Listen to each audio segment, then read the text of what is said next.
Sa susunod po na may magagalit sa atin, sa susunod na kamumuhian ka, tandaan mo ang 3 tanong. Una, tanong mo kung may ginawa ka ba talagang masama. Suriin mo ang puso mo sa iyong pagkakasala.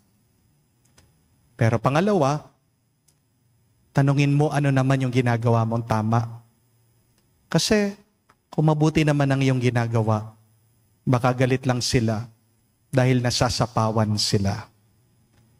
Pero pangatlo, tanong mo din, talaga bang galit sila sa akin? Baka hindi ka sigurado, magdasal ka. Gawing mas malinaw ng Banal Espiritu sa iyo, ipakita niya pinagdadaanan ng tao. Meron din siyang lungkot, meron din bigat ang kanyang puso.